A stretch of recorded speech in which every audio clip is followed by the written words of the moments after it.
Islands and question number 1 to 4 and table completion है। ठीक है जी।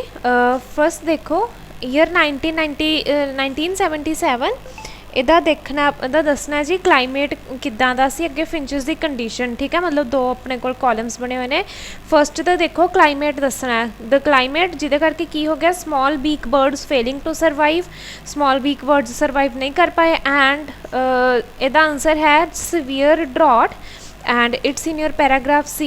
देखो इतने लिखा होया when a severe drought in hit in 1977 एक सीवियर ड्रॉट आया, the birds soon devoured the last of small easily eaten seeds, smaller number of medium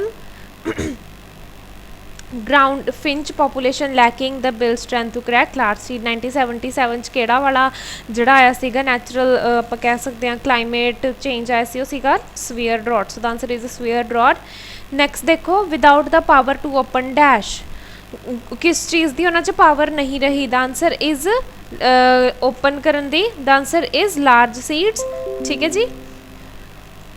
देखो इत्थे लिखा होया smaller members of the medium ground finch population lacking bill strength to crack large seeds, उन्होंने bills च किस चीज़ की strength नहीं रही, किस चीज़ नू क्रैक करन दी ओपन करन दी, लार्ज सीड्स नू। So the answer is large seeds. Third देखो डैश ब्रॉट बाय एलनीनो, इस एलनीनो करके की चीज़ आ गई सी, the answer is heavy rains. देखो अपने पैराग्राफ ई which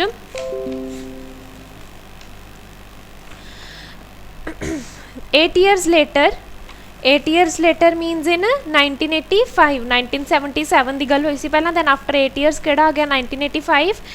8 years later heavy rains brought by an El Nino transformed, इस चीज़ करके केड़ी चीज़ हो गई सी, हैवी रेन्स हो गया सी। So the answer for third is heavy rains. Fourth देखो big beak birds dying out dash as the main food resource, with dash केड़ा चीज़ उन्होंने मेन फूड रिसोर्स रह गया सी, the answer is small seeds. देखो इन योर पैराग्राफ ई small seeds came to dominate the food supply किस mainly किस चीज़ की बन गई सी उस टाइम, स्मॉल सीड्स ही। So the answer is small seeds. Next आ जाओ समरी कंप्लीशन है। On the remote island of Santa Cruz Andrew Henry and Jeffrey Podos conducted a study on reversal dash, किस चीज़ के रिवर्सल से उन्होंने study conduct की, the answer is finch evolution. देखो in your paragraph H On the inhabited island of Santa Cruz, just south of Daphne Major, Andrew Henry of McGill University and Jeffrey Portos of University of Massachusetts at Amherst have discovered a new man-made twist in finch evolution. Finch evolution च एक twist, इत्थे इन्होंने उहदा synonym नहीं कह सकते but कुछ ऐसा ही word use किया होया, रिवर्सल। ठीक है जी, किस चीज़ से रिवर्सल या किस चीज़ से twist, finch evolution. So the answer is finch evolution. Next देखो in the early 1916 medium ground finch were found to have a larger or smaller beak, but in the late 1960s and early 70s finches with a dash flurried। कहते 1960s च medium finches ਹੁੰਦੀਆਂ ਸੀ ਜਿਨ੍ਹਾਂ ਦੇ large ਜਾਂ small ਬੀਕ ਹੁੰਦੇ ਸੀ, but 16 ਤੇ 70s ਚ ਕਿਹੜੀਆਂ ਫਿੰਚेस ਆ ਗਈਆਂ, the answer is finches with the medium sized bills। so the answer is medium sized bills and it's in your paragraph I। देखो but in the late 1960s and early 70s medium ground finches with medium sized bills began to thrive, began to flourish। किहड़ियां finches flourish करन लग गईयां with medium sized bills। next आ जाओ the study speculates that it is due to the growing dash who brought in alien plants। कहते study की चीज़ speculate कर रही है कि ये चीज़ किस करके हो रही है, the answer is due to the growing human population। the answer is human population। देखो the booming human population had introduced new food sources। booming मतलब increasing या growing की चीज़ grow कर रही है, human population। so the answer is human population who brought in annual plants with intermediate size seeds into the area and the birds ate dash sometimes। कदे कदे birds की खा जाते सी, the answer is rice। देखो bird feeding station stocked with rice, rice नाल उन्हां दे जिहड़े feeding station सी ਉਹ stock कर दिते गए सी, सो उन्हां नूं कदे कदे rice खाने पैंदे सी। ठीक है जी। आज 9th and 13th है true false not given. 9th देखो grants discovery has questioned Darwin's theory. कहते जी ग्रांट की डिस्कवरी है उन्हें डार्विन की थ्योरी नूं की करता, क्वेश्चन किया, द आंसर इज फॉल्स। देखो पैराग्राफ ए विच इत्थे कह रहे ने on Daphne Major, one of the most desolate of Galapagos Island, an inhabited volcanic coast where cacti and shrubs seldom grow higher than researchers need. Peter and Rosemary Grant have spent more than 3 decades, ਜਿਹੜੇ ਆ ਦੋ scientist researchers ਸੀ ਇਹਨਾਂ ਨੇ ਉੱਥੇ more than 3 decades spend ਕੀਤੇ watching Darwin's finches, Darwin ਦੀਆਂ finches ਦੇਖਦੇ ਹੋਏ respond to challenges of storms, ठीक है, drought and competition on food, ठीक है। दैन उन्होंने की किया, they have witnessed Darwin's principle in action again and again, कहते जो डार्विन का प्रिंसिपल सीगा उन्होंने वही चीज़ विटनेस की कि जिदा जो प्रिंसिपल सी उही दोबारा उत्थे की हो रहा उन्होंने वही चीज़ विटनेस की, ठीक है। बट क्वेश्चन कह रहे हैं कि उन्होंने डार्विन की थ्योरी ने क्वेश्चन किया, इतने कह रहे हैं कि उन्होंने वह प्रिंसिपल जी थ्योरी से उन्होंने विटनेस किया, ठीक है। So the answer is false. 10th is not given। 11th देखो in 2002 and 2003 all the birds were affected by drought, कहते 2002 ਤੇ 2003 ਵਿੱਚ ਜਿਹੜੇ ਸਾਰੇ ਹੀ birds ਸੀ ਉਹ ਕੀ ਸੀਗੇ, ਡਰਾਟ ਨਾਲ ਇਫੈਕਟ ਹੋ ਗਏ ਸੀ। the answer is true।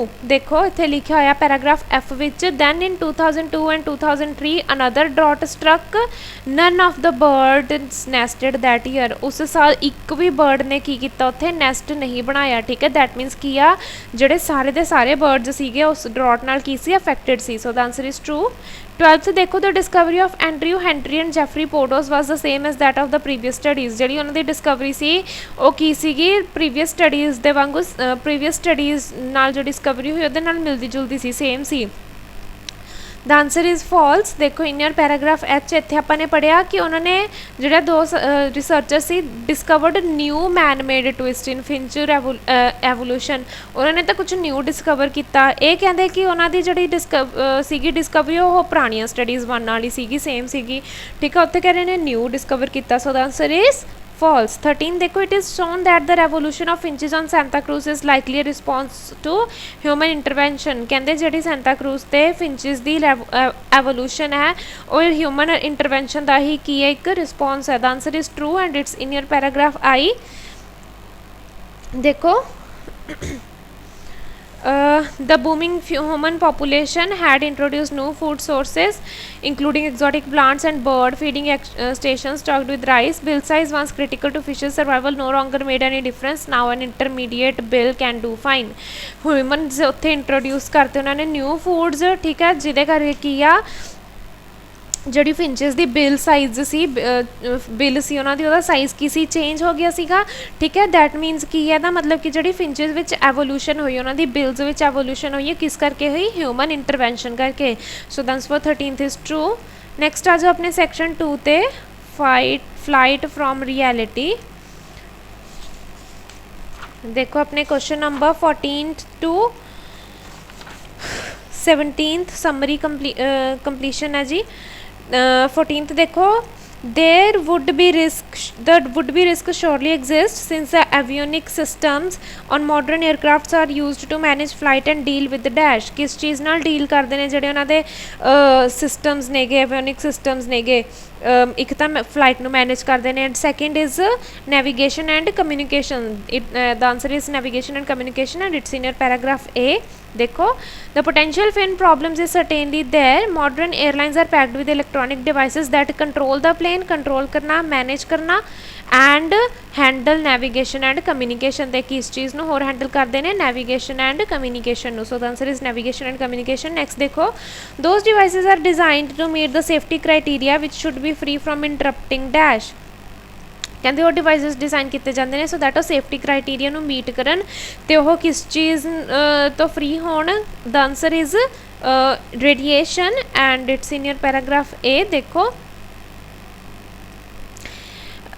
it doesn't each has to meet a stringent safeguards to make sure it doesn't emit radiation that would interfere with the other devices, ਜਿਹੜੀ ਦੂਸਰਿਆਂ ਨਾਲ ਇੰਟਰਫੇਅਰ ਨਾ ਕਰੇ, ਦੂਜਿਆਂ ਨੂੰ ਇੰਟਰਪਟ ਨਾ ਕਰੇ। ਕੀ ਚੀਜ਼, ਰੇਡੀਏਸ਼ਨ, ਠੀਕ ਹੈ। ਉਹ ਡਿਵਾਈਸਿਸ ਜਿਹੜੇ ਐਸੀ ਚੀਜ਼ ਰੇਡੀਏਸ਼ਨ ਨਾ ਇਮਿਟ ਕਰਨ ਜਿਹੜੀ ਕੀ ਕਰੇ ਉਹਨਾਂ ਨੂੰ ਇੰਟਰਫੇਅਰ ਕਰੇ। So the answer is radiation. Next ਦੇਖੋ the personal use of mobile phone may cause the sophisticated dash outside of plane to dysfunction, कहते अगर मोबाइल फोन यूज़ किया जाए तो जोड़े प्लेन के बाहर कंपलैक्स सोफिस्टिकेटेड लगे हुए हैं सिस्टम्स है ना, सेंसिटिव सिस्टम्स ने कि मतलब कुछ है कोई सिस्टम होगा ना भी आउटसाइड ऑफ द प्लेन भी वो डिसफंक्शन करने लग जाते हैं अगर अंदर की है मोबाइल यूज़ किए जान। द आंसर इज़ एंटी ने। देखो Emissions from inside the plane could also interfere with sensitive antennae on the fixed exterior. ठीक है, किस चीज़ नाल interfere करनगे ਉਹਦੇ sophisticated या sensitive antennae नाल. So the answer is antenna. Next आ जाओ, though definite interference in piloting devices has not been scientifically testified, the devices such as those which detect dash in cabinet could be affected.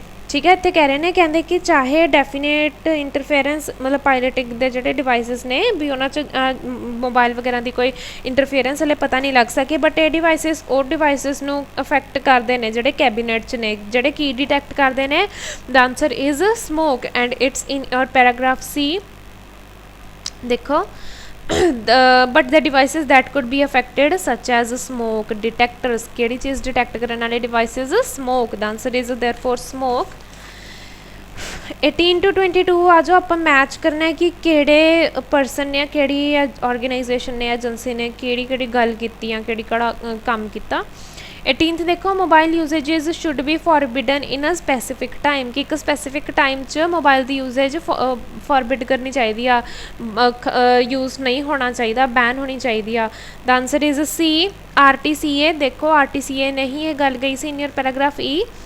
RTCA ने की कहा, it recommended a ban on their use during critical periods of flight such as take off and landing. कहते take off तो landing time mobile phones नहीं use करने चाहिए उस time, उस स्पैसीफिक टाइम तो उन्होंने यूज़ की करना चाहिए, फॉरबिड करना चाहिए. ठीक है जी. So the answer for 18th is C.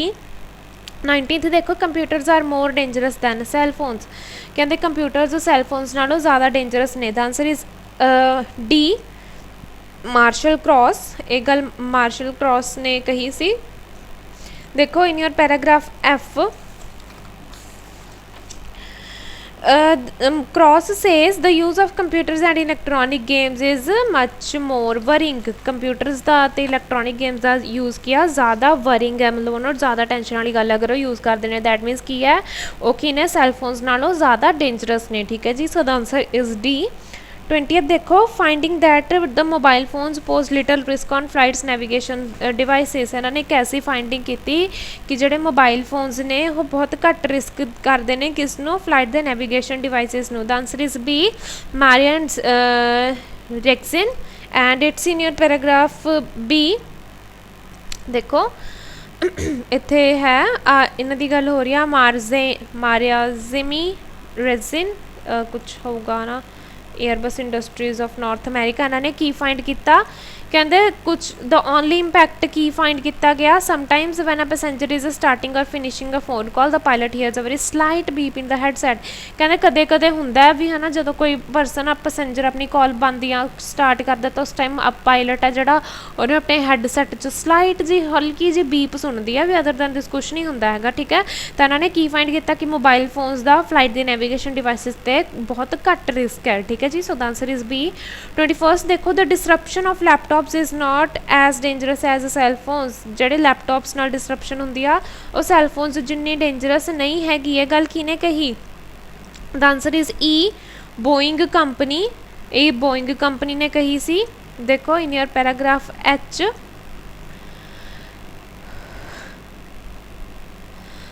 some engineers, however, such as Bruce Donham of Boeing, say that common sense suggests our phones are more risky than laptops. कहते लैपटॉप्स नालों फ़ोन ज़्यादा risky ने. That मीनस ਇਹਦਾ मतलब की है कि laptops की डिसरप्शन सैलफोन्स जिन्नी डेंजरस नहीं हैगी क्योंकि सैलफोन्स तो ज़्यादा रिस्की ने. ठीक है. So the answer for 21st is E. 22nd देखो, the mobile signal may have impact on earlier devices. कहते मोबाइल सिग्नल का जो इंपैक्ट है हो सकता भी जो अर्लीयर पुराने डिवाइसिस ने उन्होंने होवे.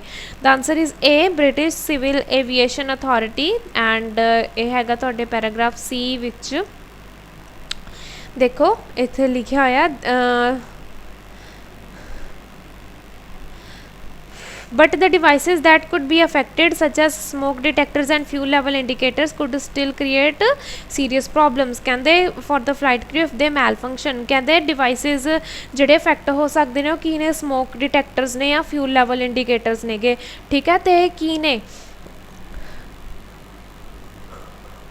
1984 ਦੀ ਗੱਲ ਹੋ ਰਹੀ ਹੈ ਇੱਥੇ ਦੇਖੋ ਕਹਿੰਦੇ ਕਿ ਜਿਹੜੇ ਹੁਣ ਨਵੇਂ ਡਿਵਾਈਸਿਸ ਨੇ ਉਹ ਸੌਰੀ ਜਿਹੜੇ ਆਹ ਆਪਣੇ ਮੋਬਾਈਲ ਫੋਨਸ ਨੇ ਨਵੇਂ ਡਿਵਾਈਸਿਸ ਨੂੰ ਤਾਂ ਕੁਝ ਨਹੀਂ ਕਹਿੰਦੇ ਲੇਟੈਸਟ ਇਕਵਿਪਮੈਂਟ ਨੂੰ ਬਟ ਜਿਹੜੇ 1984 ਦੇ ਸੇਫਟੀ ਥ੍ਰੈਸ਼ਹੋਲਡ ਸੀਗੇ ਹੈ ਨਾ ਵੀ ਹਾਂ ਇਸ ਤੋਂ ਜ਼ਿਆਦਾ ਫਰੀਕੁਐਂਸੀ ਵਗੈਰਾ ਵਾਲੇ ਨਹੀਂ ਹੋਣੇ ਚਾਹੀਦੇ ਉਸ ਇੰਸਟਰੂਮੈਂਟ ਉਸ ਨੂੰ ਐਕਸੀਡ ਕਰਦੇ ਨੇ ਠੀਕ ਹੈ ਦੈਟ ਮੀਨਸ ਪੁਰਾਣੇ ਇੰਸਟਰੂਮੈਂਟਸ ਨੂੰ ਜਿਹੜੇ ਪੁਰਾਣੇ ਸੀਗੇ ਅਰਲੀਅਰ ਡਿਵਾਈਸਿਸ ਸੀਗੇ ਉਹਨਾਂ ਉੱਤੇ ਤਾਂ ਮੋਬਾਈਲ ਸਿਗਨਲਸ ਦਾ ਇੰਪੈਕਟ ਹੈ ਬਟ ਨਵਿਆਂ ਉੱਤੇ ਨਹੀਂ ਹੈ so the answer for 22nd is A next are the true false not given 23rd देखो almost all scientists accept that cell phones have higher emission than that of personal computers कहते almost सारे scientists इस चीज़ ਨੂੰ accept ਕਰਦੇ ਨੇ ਕਿ cell phones ਦੀ emission ਕੀ ਹੈ higher ਹੈ than that of personal computers ठीक है जी the answer is false because ਇਹ ਗੱਲ ਸਾਰੇ ਨਹੀਂ accept ਕਰ ਰਹੇ ਹੈਗੇ ਠੀਕ ਹੈ ਦੇਖੋ in your paragraph F ਇੱਥੇ ਆਪਾਂ ਕਲੀਅਰਲੀ ਪੜ੍ਹਿਆ ਸੀਗਾ ਕਿ ਉਹ ਕੀ ਕਹਿ ਰਹੇ ਨੇਗੇ ਕਿ ਜਿਹੜੇ ਕੰਪਿਊਟਰਸ ਵਗੈਰਾ ਨੇ ਉਹ ਜ਼ਿਆਦਾ ਵਰਿੰਗ ਨੇ ਜ਼ਿਆਦਾ ਡੇਂਜਰਸ ਨੇ ਠੀਕ ਹੈ ਸੋ ਇੱਥੇ ਕੀ ਆ ਸਾਇੰਟਿਸਟ ਇਹ ਕਹਿ ਰਹੇ ਨੇ ਨਾ ਕਿ ਸਾਇੰਟਿਸਟ ਹੀ ਕਹਿ ਰਹੇ ਨੇ ਕਿ ਹਾਂ ਕੰਪਿਊਟਰਸ ਜ਼ਿਆਦਾ ਡੇਂਜਰਸ ਨੇ ਇੱਥੇ ਕਹਿ ਰਹੇ ਨੇ ਕਿ ਸਾਰੇ ਸਾਇੰਟਿਸਟ ਆਲਮੋਸਟ ਅਸੈਪਟ ਕਰਦੇ ਨੇ ਕਿ ਸੈੱਲ ਫੋਨਸ ਦੀ ਜ਼ਿਆਦਾ ਹਾਇਰ ਐਮਿਸ਼ਨ ਹੈ ਠੀਕ ਹੈ so the answer is false 24th ਦੇਖੋ some people believe that radio emission will interrupt the equipment on plane ਕੁਛ ਲੋਕ ਬਿਲੀਵ ਕਰਦੇ ਨੇ ਇਸ ਚੀਜ਼ ਨੂੰ ਕਿ ਜਿਹੜੀ ਰੇਡੀਓ ਐਮਿਸ਼ਨ ਹੈ ਉਹ ਜਿਹੜੇ ਪਲੇਨ ਤੇ ਇਕਵਿਪਮੈਂਟ ਨੇ ਉਹਨਾਂ ਨੂੰ ਕੀ ਕਰੂਗੀ ਇੰਟਰਪਟ ਕਰੂਗੀ the answer is true and it's in your paragraph H ਦੇਖੋ some engineers however in the air the plane operates in a soup of electronic emissions created by its own electronics and by ground based radiation ਕਹਿੰਦੇ ਮਤਲਬ ਜਦੋਂ air 'ਚ ਹੁੰਦਾ ਹੈ plain ਤਾਂ ਇੱਕ ਨਾ ਮਤਲਬ ਇਲੈਕਟ੍ਰੋਨਿਕ ਐਮਿਸ਼ਨਸ ਦੇ ਸੂਪਸ ਵਿੱਚ ਮਤਲਬ ਆਪਾਂ ਕਹਿ ਸਕਦੇ ਉਹਦੇ ਆਸ-ਪਾਸ ਬਹੁਤ ਸਾਰੀਆਂ ਇਲੈਕਟ੍ਰੋਨਿਕ ਐਮਿਸ਼ਨਸ ਹੁੰਦੀਆਂ ਨੇ ਤੇ ਕੀ ਹੁੰਦੀ ਹੈ ਗਰਾਊਂਡ ਬੇਸਡ ਰੇਡੀਏਸ਼ਨ ਹੁੰਦੀ ਹੈ ਠੀਕ ਹੈ ਤੇ electronic devices in the cabin behave unpredictably reinforcing other signals for instance creating unforeseen harmonics that disrupt systems ठीक है that means ਇਹਨਾਂ ਤੇ ਕਿਸ ਚੀਜ਼ ਦਾ ਇਫੈਕਟ ਪੈਂਦਾ ਹੈ ਰੇਡੀਏਸ਼ਨਸ ਦਾ ਪੈਂਦਾ ਹੈ ਠੀਕ ਹੈ ਐਂਡ ਮਤਲਬ ਉਹਦਾ ਤਾਂ ਪੈ ਹੀ ਰਿਹਾ ਇਲੈਕਟ੍ਰੋਨਿਕਸ ਦਾ ਹੈ ਨਾ ਇਲੈਕਟ੍ਰੋਨਿਕ ਐਮਿਸ਼ਨਸ ਦਾ ਤੇ ਕੀ ਹੈ ਰੇਡੀਏਸ਼ਨਸ ਦਾ ਵੀ ਪੈ ਰਿਹਾ so the answer for 24th is true 25th देखो the signal interference detecting device has not yet been developed because they are in priority for neither administrative development not for economic incentive ਕਹਿੰਦੇ signal interference detecting device हले तक क्यों नहीं develop हो पाया क्योंकि भी वो ना ही एडमिनिस्ट्रेटिव डिपार्टमेंट की प्रायोरिटी है तो ना ही वो कोई अपन इकोनॉमिक इंसेंटिव प्रोवाइड करता है the answer is true and it's in your paragraph J देखो possible solution might be to enhance airlines electronic insulation or to fit detectors which warned flight staff कहते ऐसे detectors fit कर दो ठीक है detecting device जेडे staff no है ना वार्न कर देन कि अगर कोई डेंजरस सिग्नल एमिट हो रहे नेगे ठीक है बट क्रॉस कंप्लेन करता है कि ना ही FAA ने इस चीज़ च है ना इंटरस्ट लिया ना एयरलाइंस ने द मैਨੂਫੈਕਚਰਰਸ ਨੇ ਠੀਕ ਹੈ ਉਹ ਮਤਲਬ ਇਹ ਕਿਸੇ ਦੀ ਵੀ ਪ੍ਰਾਇੋਰਿਟੀ ਨਹੀਂ ਹੈਗੀ ਠੀਕ ਹੈ ਮੋਰਓਵਰ ਇੱਥੇ ਕੀ ਕਹਿ ਰਹੇ ਨੇ in the absence of firm evidence that the international airline industry is engaged in a vast conspiracy to overcharge customers ਕਹਿੰਦੇ ਇਸ ਚੀਜ਼ ਦਾ ਵੀ ਹੈ ਨਾ ਕੋਈ ਮਤਲਬ ਐਵੀਡੈਂਸ ਨਹੀਂ ਹੈਗਾ ਵੀ ਜਿਹੜੀਆਂ ਹੈ ਨਾ 에ਅਰਲਾਈਨ ਕੰਪਨੀਜ਼ ਨੇ ਉਹਨਾਂ ਤੋਂ ਜ਼ਿਆਦਾ ਚਾਰजेस ਲੈਣਗੀਆਂ ਆਪਣੇ ਪੈਸੇਂਜਰਸ ਤੋਂ ਕਿ ਹਾਂ ਅਗਰ ਤੁਸੀਂ ਫੋਨ ਆਪਰੇਟ ਕਰਨਾ ਤਾਂ ਸਾਨੂੰ ਇਹਨੇ ਐਡੀਸ਼ਨਲ ਚਾਰजेस ਦਿਓ ਠੀਕ ਹੈ ਇਸ ਤਰ੍ਹਾਂ ਦਾ ਵੀ ਕੁਝ ਨਹੀਂ ਹੈਗਾ ਠੀਕ ਹੈ ਦੈਟ ਮੀਨਸ ਕੀ ਹੈ ਕੋਈ ਹੈ ਨਾ ਉਹ ਵੀ ਨਹੀਂ ਆਫਰ ਹੋ ਰਹੀ ਹੈਗੀ ਇਨਸੈਂਟਿਵ ਵੀ ਨਹੀਂ ਆਫਰ ਹੋ ਰਿਹਾ ਹੈਗਾ ਐਂਡ ਕੀ ਹੈ ਕਿਸੇ ਦੀ ਪ੍ਰਾਇੋਰਿਟੀ ਵੀ ਨਹੀਂ ਹੈਗੀ ਠੀਕ ਹੈ ਜੀ so the answer is true next आ जाओ सेक्शन 3 ते कम्युनिकेटिंग कन्फ्लिक्ट देखो आपने question number 27th to 34th headings section A का आंसर है जी 3 historical explanation of understanding personality इत्थे हिपोक्रेट्स की गल की गई है दैन 460 to 370 BC ठीक है कितनी पुरानी गल हो रही है हिपोक्रेट्स उदों का सीगा ते ठीक है उन्हें मतलब है ना डिफरेंट चीज़ बॉडी ਜਿਹੜੇ ਨੇਗੇ ਫਲੂਇਡਸ ਨੇ ਠੀਕ ਹੈ ਲਿਕੁਇਡਸ ਨੇ ਉਹਨਾਂ ਨੂੰ ਬੇਸਿਕ ਟਾਈਪਸ ਆਫ ਟੈਂਪਰਾਮੈਂਟ ਠੀਕ ਹੈ ਇਸ ਤਰ੍ਹਾਂ ਲਾਈਕ ਕੀ ਕੀਤੀ ਕਲਾਸੀਫਿਕੇਸ਼ਨ ਵਗੈਰਾ ਕੀਤੀ ਠੀਕ ਹੈ ਐਕਸਪਲੇਨੇਸ਼ਨ ਦਿੱਤੇ ਠੀਕ ਹੈ ਜੀ so the answer for section A is historical explanation of understanding personality next ਦੇਖੋ ਸੈਕਸ਼ਨ B ਇਹਦਾ ਆਨਸਰ ਹੈ 7th functions of understanding communication styles ਨੂੰ ਸਮਝਣ ਦੇ ਕੀ ਫੰਕਸ਼ਨਸ ਨੇ ठीक है जी। देखो इत्थे ओवरऑल सारे दस्सिया होया ना कि लाइक डिफरेंट स्टाइल्स ने। दैन इत्थे कह रहे हैं when used properly understanding communication styles can help resolve conflict on teams. Very rarely are conflict through, मतलब है ना कहते अगर अंडरस्टैंड किया जाए प्रॉपरली यूज़ किया जाए तो कम्युनिकेशन स्टाइल्स में अंडरस्टैंड करने नाल कन्फ्लिक्ट्स वगैरह रिजॉल्व हो सकते हैं विद इन द टीम। ठीक है, सो इत्थे की है फंक्शन दस्सिया गया किस चीज़ का, understanding communication style. So the answer is 7th section C the answer है first different personality types mentioned. इत्थे देखो है ना ऑबवियसली 4 परसनैलिटी टाइप्स की मैनशन की गई है, सैंजुइन, फ्लैगमैटिक, मैलनकॉलिक एंड कॉलरिक। ठीक है, इत्थे सिर्फ उन्होंने मैंशन है। So the answer is first. Next देखो सैक्शन डी ए आंसर है 4th a lively and positive attitude person depicted. एक लाइवली तो एक पॉजिटिव एटीट्यूड वाला परसन। द आंसर देखो in your paragraph D, sanguine person would be expressive or spirited style of communication. These people speak in pictures. They invest a lot of emotion and energy in their communication and often speak quickly. ठीक है, मतलब वो बहुत एक्सप्रैसिव होंगे नेगे। ठीक है, and होर की है मतलब लिवली जे होंगे नेगे। ठीक है, बहुत ज़्यादा इमोशन ते एनर्जी पाते हैं अपनी कम्युनिकेशन विच। ठीक है, and their high levels of energy can come on strong times. High levels of energy ने। ठीक है, दैट मीनस कि उन्होंने एक बढ़िया पॉजिटिव एटीट्यूड है। ठीक है जी। So the answer for section D is 4th। Section E the answer है 9th, काम एंड फैक्चुअल परसनैलिटी इलस्ट्रेटेड। देखो इतने फर्स्ट लाइन च लिखा हुआ the phlegmatic person, cool and persevering. Calm and cool होंगे काम। ठीक है, परसिवरिंग ठीक है translates into technical or systematic communication style. ठीक है, फैक्ट्स उत्ते बेस्ड है, फैक्चुअल है। ठीक है जी। So the answer is 9th। Section F the answer है 8th, cautious and considerable person. Cautious है तो कंसीडरेबल है, मतलब हर चीज़ की है कंसीडर करके चलता। ठीक है, कॉशियस प्रॉपरली मतलब सब कुछ ध्यान च रख के करता। देखो the melancholic person who is soft hearted and oriented towards doing things for other translate into considerate और सिंपथेटिक। कंसीडरेट कम्युनिकेशन स्टाइल है, दैट मीन सारा कुछ कंसीडर करके चलता है। ठीक है, दे आर गुड लिसनर्स। ठीक है, एंड मतलब फोकस्ड रहते हैं हर टाइम, कॉशियस रहते हैं। ठीक है जी। So the answer is 8th। Next देखो सैक्शन जी, ਇਹਦਾ आंसर है 5th, a personality likes challenge and direct communication. एक ऐसी परसनैलिटी जिन्होंने चैलेंजेस से डायरैक्ट कम्युनिकेशन पसंद है। देखो कॉलरिक टेंपरामेंट ट्रांसलेट इनटू बोल्ड और direct style of communication. Direct style तो इत्थे लिखा ही है डायरैक्ट कम्युनिकेशन। तो जिन्हों की है चैलेंजेस फेस करने वधिया लगता है, that means they are bold. Bold मतलब जिन्होंने चैलेंजेस फेस करने वधिया लगते हैं। ठीक है जी। द आंसर देखो देखो they usually would welcome someone challenging them, वो चैलेंज में आराम नाल वैलकम करेंगे। सो the answer is 5th। 34th देखो सैक्शन एच द आंसर है 2nd, recommendation of combined styles for group. कहते एक रिकमेंडेशन दी गई है कि एक ग्रुप च कंबाइंड स्टाइल्स होने चाहिए ने। देखो इतने लिखा होया a well functioning team should have all these communication styles for true effectiveness. कहते एक वैल फंक्शनिंग टीम च all of these communication styles होने चाहिए ने, दैट मीनस इतने रैकमेंड किया गया है। नैक्सट आ जाओ 35th to 39th, true false not given. देखो 35th, it is believed that sanguine people do not like variety. कहते बिलीव किया जाता है कि सैंजुइन पीपल को वैरायटी वधिया नहीं लगती। The answer is false. देखो इन योर पैराग्राफ डी ये बिल्कुल लास्ट लाइन लिखा हुआ है they love changes and are constantly looking for new and exciting adventures. कहते इन्होंने तो चेंज वधिया लगता है तो कंटीन्यूसली न्यू चीज़ा या एक्साइटिंग एडवेंचर्स लिए लुक करते हैं। ठीक है, दैट मीनस कि इन्होंने वैरायटी वधिया लगती है ना, कुछ चेंज होवे वैरायटी होवे। ठीक है, बट क्वेश्चन कह रहे हैं कि इन्होंने वैरायटी नहीं वधिया लगती। ठीक है जी। So the answer is false.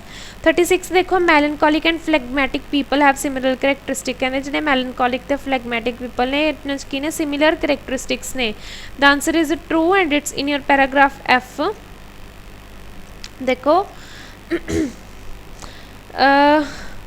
they believe that changes threaten the status quo and tends to make people feel uneasy. So people with this communication style like phlegmatic, कहते लोगों को जिन्हों को वाला communication style है केड़ा वाला melancholic like phlegmatic दी तरह people need time to consider मतलब ना कुछ इन्हां च कॉमन है सेम है मैलनकॉलिक ते फ्लैगमैटिक पीपल च कुछ सिमिलर करैक्टरिस्टिक्स हैगियां ने तां ही उन्होंने एज एन एग्जाम्पल यूज़ किया कि हाँ मैलनकॉलिक फॉर लाइक फ्लैगमैटिक ठीक है so the answer is true 37th is not given 38 देखो it is possible for someone to change type of personality कहते एक हर किसी भी मतलब पॉसिबल है मतलब कोई भी पर्टिकुलर ह्यूमन ਲਈ कि अपनी परसनैलिटी की कर सके चेंज कर सके द आंसर इज ट्रू देखो इत्थे लिखा होया है some of us can easily move from one style to another and adapt our style to the needs of the situation at the hand whether the focus is on our task or relationship कहते कुछ लोग अपने जो ऐसे ने जोड़े easily move on कर सकते हैं from one style to another मतलब अपनी परसनैलिटी ईजिली चेंज कर सकते हैं ठीक है दैन नीचे भी सेम गल लिखी हुई है इन्होंने some people use one style at work and another at home कुछ लोग वर्क ते वन स्टाइल यूज़ करते हैं तो घरे दूसरा ठीक है जी देखो मतलब की है अपनी परसनैलिटी टाइप में की कर सकते हैं चेंज कर सकते हैं सो the answer is true 39th देखो work surrounding can affect which communication style is the most effect कहते वर्क सराउंडिंग की अफेक्ट कर सकती है कि केड़ा कम्युनिकेशन स्टाइल है जोड़ा सब तो ज़्यादा इफेक्टिव है देखो in your paragraph the answer is true and it's in your paragraph H The greater the flexibility we have, the more skilled we usually are at handling possible and actual conflicts. Usually it has to be relevant to do either because we think it is important or because there are incentives in our environment to encourage कहते आपां क्यों चीज़ करते हैं ठीक है क्यों आपां अपना कम्युनिकेशन स्टाइल है ना अफेक्ट होंगे किस चीज़ नाल because of there are incentives in our environment to encourage it अपने एनवायरनमेंट च कुछ ऐसे इंसेंटिव ने जेडे इनू की करते हैं एनकरेज करते हैं ठीक है सो वर्क सराउंडिंग की है ऐसी है ना can affect which communication style is the most effective work surrounding के अकॉर्डिंग ही पता लगता भी केड़ा कम्युनिकेशन स्टाइल है जोड़ा सब तो ज़्यादा इफेक्टिव है so the answer is true 40th देखो the author thinks self assessment tools can be able to author की सोचता है भी सेल्फ असैसमेंट टूल्स की होने चाहिए the answer is help to understand colleagues and solve problems colleagues नू समझना तो प्रॉब्लम्स सॉल्व करने लई द आंसर इज़ बी है ना and it's in your paragraph B only देखो इत्थे लिखा होया है when used properly understanding communication styles can help resolve conflict on teams within teams की है conflicts resolve हो सकती हैं ठीक है conflicts हो सकती है मतलब है ना अपनी अंडरस्टैंडिंग बन सकती है तो है ना conflict resolve होना मतलब problem resolve होना ठीक है जी so the answer for 40th is B this is the end of your reading thank you